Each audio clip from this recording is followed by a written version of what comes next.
What's going on, y'all? It's TCG here, back again with another video. Today we have the competitive 07 tier list, and yeah, I've put together a tier list pretty quick, pretty concise. Should be a short video for you of just decks that I think are going to be those high ranking decks, you know, decks that do have tops and stuff in 07 in the OCG, and what I think will convert here in the TCG. Now, I do think that there are quite a few good decks this format. It's going to be very diverse. However, there's obviously the best decks in the room, and these are going to be some of the other decks that can compete, definitely more at a competitive, bigger, large scale level. And if you're wanting to see a bigger tier list that includes all the leaders, be sure to check back for that soon. Should have that out this week as well, and that'll be a little more in-depth, a little bit longer, and we'll talk about all the leaders. But first, before we hop into this, you know I want to shout out today's sponsor, and that's going to be Dueling Guard. Huh? You still aren't using Dueling Guard? Then you aren't using the best TCG accessories on the market. Dueling Guard makes the highest quality TCG deck boxes with the most stunning artwork I've ever seen. Their modular design allows for easy access to your decks and dice. They don't just make deck boxes, they also make the highest quality binders with side-loading pages to keep your expensive cards safe and protected. They also make high-quality playmats and now even sleeves. I personally use their sleeves on all of my cards and cannot go back to another sleeve after I've been using theirs. They are grippy and slick when you need them to be, and I have no doubts that my cards are protected in them. Gear up with Dueling Guard to protect your cards in style. Don't forget to use code GUMGUMTCG to get a discount at checkout. Alright, y'all, so yeah, let's just go ahead and jump right into it. And if you don't know, you haven't been keeping up with the 07 meta in OCG, or you're just not in the know, you know, you might haven't paid attention to the future, Law is the best deck in the format. Gets its own category, best deck in format, and unfortunately, it's going to stay that way for quite some time. This deck is pretty damn good. Just being able to pump out a body while also removing one from the field and consistently keep up advantage, you know, draw cards, place out multiple bodies, has rush, has removal. I mean, this deck really has everything you want in a leader and a color combo. You know, like when this leader first premiered, it got some showing. You know, people were definitely testing it out. I tested it out in 05. I really liked it. I thought it was cool. It just was missing stuff, and we've gotten all the stuff. Like, it just keeps getting better from here, and it really becomes quite a problem in the 08 OCG meta right now. But for 07, it's definitely the best deck in the format. It's just so strong. It can put up a fight against anything you throw at it, and I believe that we will see this topping and winning events left and right in this format. That's not to say that other decks can't win in this format and won't be winning these large-scale events or your locals or anything like that, but this definitely is your top dog. It was Sakazuki, and now it's going to be Law. Law was creeping his way up at the end of the EB format, but just was still outshined by Black Removal, Moria, and Saka. So now that those are kind of out of the way because of Great Eruption, Law can really reign supreme and do what Law does best. And I think they need to quit printing Law leaders that play cards from hand. That's not the only thing Law does. I think that they can get a little more creative than that, and hopefully we'll see something a little bit cooler on the next Law leader than just do something, play another body from hand. But I digress. This is the best deck in the format, and you're going to see a lot of people on this leader. Next, we got Red Purple Luffy, and I'm going to put this in tier 3. You know, I do think that this leader is really cool, and it's not like it gets a major boost from this set or anything, but it does get a couple cool cards. It gets the Rush Dragon, which is a great option for this leader. Just a big body that has Rush, being able to attach Dawn. Really, really cool. Definitely a good tool for this leader. You know, you're not going to run 4 copies, probably just 1 or 2, but still something really cool. And then it also gets access to that 2K Sanji, and that's one of the things that Law gets access to. This deck also obviously gets access to it. This deck, I think, has always been strong in my opinion and will continue to be strong, but really needs something a little more inherent to push it to higher tiers. You know, it will really need something very particular to go with this leader's effect and what this leader aims to do to push this to a higher tier. Now, what that is, I'm not really sure. I could see it being something heal related. You know, I know 9 Mom would probably go really well in here that we get in 08, but for now, we don't really get anything else in 07 to help this leader that much. If you think I'm wrong about that, let me know down in the comments below. If you like this kind of content, make sure to like and subscribe. It really helps me out a lot and helps me make that future content. But yeah, I really like this leader a lot, so maybe I'm a little biased on putting it in this tier list, but I do think that it has good potential in this format. Next, we have Purple Luffy, and I think this is going to be underrated and hidden potential. You know, this leader's just kind of been left out because of all this removal in the format, and now that Sokka and Mori are kind of taking a step back, and we have Law and Lucci as the new faces of removal decks, Purple Luffy might be able to come back and take a new stab at the meta. I'm not saying it's going to be top tier. Don't really know what tier it is. That's why we have this other tier, underrated hidden potential. I feel like most of these tiers are self-explanatory, but this one is just for those decks that I think are interesting and you could see pop up at a locals, a big event, something like that, and you might need to be prepared for it because Purple Luffy is very strong. It's a very fast-paced deck, ramps very hard, and can put out a lot of bodies really fast, plays a lot of 2Ks. It's very defensive and aggressive at the same time, so definitely keep on your toes for this one because you might get caught off guard, and I think it has some underrated potential. Next, we have another favorite 05 leader, and what I personally will be playing a lot of in this format, and that's going to be Enel. Enel really has taken a back seat since 05. It popped back up in the EB format a lot, and 06 it didn't really have too much presence. You know, some people were trying to figure it out, but really just didn't fit the bill. You know, it didn't slide in right. I mean, he just wasn't doing what he was doing in 05, and now we have a whole bunch of new really good yellow cards that are very good and generic. We get the 10-drop ace, we get a couple Vegapunk cards. I think the Frankie's a nice addition. Might be a couple others that I'm leaving out now, but Enel's just really powerful now and can really put a fight up against some of these other leaders and can really hold its own, and that's why it deserves a tier 1 spot. It takes up a good chunk of the 07 meta, and I do think we will see it at high level tables all meta long, and yeah, be prepared to play those long grindy games against Enel. Next, we got Zoro Sanji. Now, I only threw this in here because I've heard a couple people at my locals, some of my friends talking about this and playing a 7 Warlords version of this deck. It's going to go in underrated and hidden potential because I don't really know what it's capable of. I'd like to see some deck lists and stuff. I need to do a little more research on it, but what they were talking about sounded really interesting, and I could imagine it only gets better as time goes on. This leader is definitely underrated. I think that its initial release was very underwhelming and didn't have a lot of potential behind it, but now with some more of these good blue cards coming out and more green cards coming out, I think this leader could have some good potential down the way, you know, getting some extra swings, bouncing cards to your hand, stuff like that. I think that it definitely has a chance, and yeah, I think it has that hidden potential. I think that if you build this deck right and you play it right, you might be able to pull off some moves that your opponent might not be expecting and be able to catch a win off of them because they don't know how to play against it. Next, we got Moria. Moria took quite a hit, you know, losing Great Eruption. That's the only card Moria lost access to, but that card is very good for consistency purposes and their minusing cost. Without it, it's a little harder for them to minus cost on things, but they always find a way, and Moria is still definitely a good deck, but it is not great as it was, and unfortunately, it has been knocked down. And I do think that it is tier 2.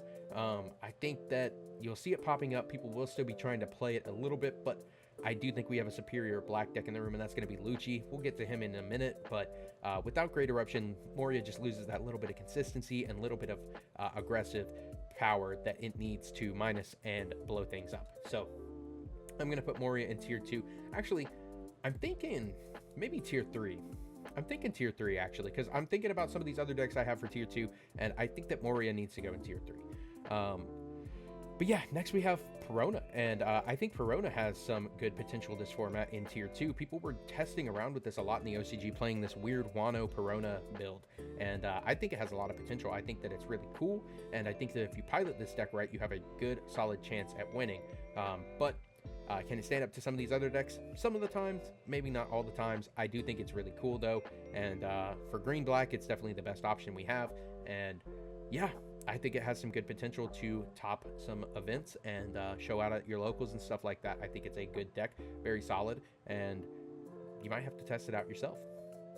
Next, we have Green Uta, and I want to say this deck also took a fall this format, specifically just because it really relies on those film cards, and we have them, and we got the Bluno from EB as well as the Sanji, but I don't think it's enough. You know, we're moving into this new format where it's a little bit of a slower pace when you're playing against certain decks like Bonnie and Enel. They are grindier decks that make you play the game longer, or you're playing against decks like Law, Luffy, or Lucci at the top tables, and those are going to be your faster paced games. And Uta can grind out some games for sure, but I think that it just can't stick up with the rest of the meta.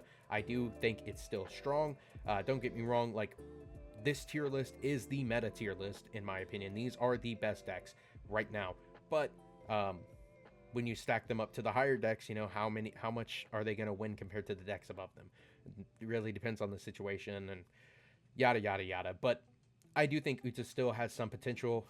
If you're a good player with it, I definitely think you can keep going. But yeah, I don't really know. Maybe prove me wrong. I'd like to see it. I know that we get some more green film cards later on down the line, and I'm sure they will print some more eventually as well past those. But for now, I do think Uta is tier 3 right there next to Moria and Red Purple Luffy. Another deck that has taken a fall, how the mighty have fallen this format, is Katakuri, and I'm going to put this in tier 2. I think it's going to be low tier 2, but I think Kat still just has a lot of power behind it. Did it get as much representation in OCG as I thought it would? No. Has it topped as many events in OCG as I thought it would? No. More people are just playing Enel, but I do think that it still has that potential. This deck is really, really strong. This leader is really, really strong, and I do think that it's a solid leader. 10 Mom's very powerful. Just Kat's ability in general is very powerful, and I think that it's just a very, very strong leader. It also got access to those new yellow cards that Enel got access to. You know, they're not Enel specific. They're pretty generic yellow cards, and I think that this deck can take advantage of them just as much as Enel can, but Enel does it just a little bit better. Next, we got the Beard, and Beard I'm going to put above Cat. I do think that Beard, just for us in the TCG, is always going to be somewhere around this tier 2 level, just because people don't want to let this deck die. They're always playing it. The Whitebeard players love their Whitebeard leader, and yeah, I think that he's still solid. If you play it right, you can definitely catch people off guard, catch some wins. Some people still don't know how to play against this deck and this leader, and yeah, he's always got some strength to him, and I think that once that new gate starter deck comes out down the line, he will get a big boost in representation. I think a lot of people will be trying him out again, but for now, I do think tier 2, I think he's still solid, but I don't know. We'll have to see at these higher level events to come. Next, we got Yamato, and I'm also going to shift Yamato down here into tier 3. I think that Yamato's got a lot of potential as well. It gets access to new cool green cards and yellow cards this format, but I don't know, man. I've always been scared of this leader just because of that double attack on it, but at the same time, a lot of decks don't really care about it that much. You know, when you're talking about Law, they play a lot of blockers. They have a lot of power behind it. They don't care about the double attack. You know, they're going to play out blockers that you can't really deal with. They're going to remove your field so that all you're left with is that leader swing. They're going to have a lot of 2Ks in hand. They're going to have a lot of power. They're going to kill you fast. And now they're just going to take all their life till they get down to 1. They don't care. They don't care if you hit them with double attack. You're not going to kill them. And then if you look at other decks like Black Yellow Luffy and Rob Lucci, like Rob Lucci's a 5-life leader. Double attack doesn't really scare them that much. And then Black Yellow Luffy wants to be at 0. So I think that Yamato just doesn't fare well against the few top decks in the room. And same with Bonnie. Bonnie's a 5-life leader, plays a lot of really defensive cards. Like, I don't think that they're scared of this leader, and I think that it's a really good deck still, but yeah, I don't know. We'll have to see.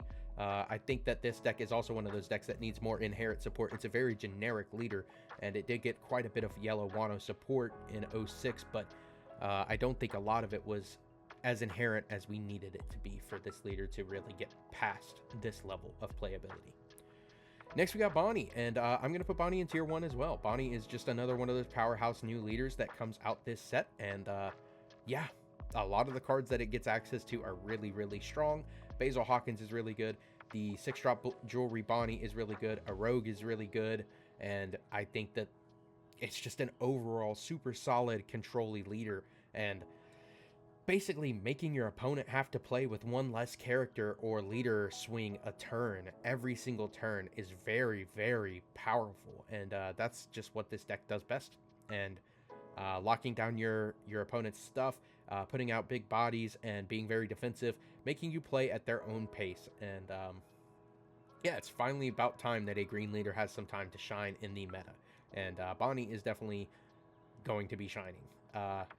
So you're going to have to watch out for Bonnie, and you're going to have to learn how to play that matchup because it's pretty tough for most decks. Next, we got Black Yellow Luffy. I'm going to put it above Bonnie. Black Yellow Luffy gets a boost this format. Just a couple more generic yellow cards, but the real one that they are going for and play is the new Egghead Luffy, the 5-drop one. It really gives this deck some more cool combos, lets you pop off a lot more, lets you be a little more aggressive, draw more cards and stuff like that. I think that it's really good for the deck. It's pretty much exactly what the deck needed. And yeah, this deck is just a powerhouse, man. If you don't play right against them, they will kick your ass every time. Very, very strong leader. And without Sokka in the room, it definitely has some more room to shine. You know, against Law, it can be a little tough, but Law only removing about 1 body a turn, whereas Sokka could consistently remove 2 bodies. This leader is ready to take the spotlight, and I'm excited for it. I'm definitely going to be testing around with it. You know, like I said, I'm going to be playing a lot of Vanel, but I'm going to be testing around with Black Yellow Luffy as well because I really like how this leader plays.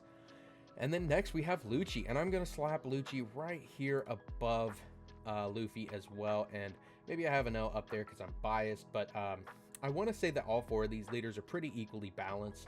I feel like they can all compete against each other and all each lose to one another in a certain way. And Lucci's no exception. This leader is powerful. It is the new black removal leader. Sokka's out the way, Moria's out the way, Lucci's here to play. And it has a lot of powerful tools. It has searchability, it has grave access, it has just insane combos. One Moria can net you like a whole board of bodies, and yeah, it's very strong and it's very scary, and it only gets better as time goes on. So you're gonna have to watch out for Lucci. In 08 they get access to even more good black cards, and yeah, it's definitely a menace and definitely something to watch out for. I think that you need to keep your eyes peeled for this and know how to play against this leader. These are your leaders to beat this format. These 5 right here. And if you're not prepared for them, you're going to lose. It doesn't matter what you're playing. Next, we have Blue Dofi. And I want to put this in tier 2. But I'm really not sold on it yet. You know, it gets a lot of really cool support, but I think I'm going to stick it at the top end of tier 3, just because I need to see more results from it. You know, it gets a lot of cool support, and people are really, really hyping this leader up a lot, and I know that there are a lot of Dofi fans out there, but I need to see the results. So maybe once a regional or treasure cups comes around with 07 in it, and we see some Dofi tops, I'll change this, make an updated tier list, and we'll reevaluate then. But for now, Dofi does get a big boost, and I do think it's a great leader. These leaders that get to play basically free bodies, like Moria, Dofi, we even had Arlong, but Arlong kind of just loses advantage from it. Specifically Moria and Dofi get these free bodies and a swing at the same time. I think they're very powerful, and Dofi even gets more support down the line with a whole starter deck based around him. And yeah, I think he's definitely going to be a threat to be reckoned with. Blue has always had that tempo and removal that other decks can't really pull off unless they have blue in their color. And yeah, I'm excited to see what Dofi can do, but for now, that's really where I'm going to stick him. And then next we have Nami, and I'm just going to put this in underrated and hidden potential because I feel like Nami's always an unknown. You know, a good Nami player can go crazy and go undefeated at a tournament, maybe. Who knows? Depends on the mills. But you always got to throw Nami in the tier list just because it can always catch a win in random game states and stuff like that. But anyway, that's about all I got for y'all today. This is going to be my tier list and my take on it. I wanted to hear your thoughts down in the comments below. Let me know what you think, and let me know your opinions. What leader are you going to be playing in 07? Because I'm super excited about this format, and I want to know if you are too. Make sure to like and subscribe as well if you're not already, and I will see you all on the next one. Peace.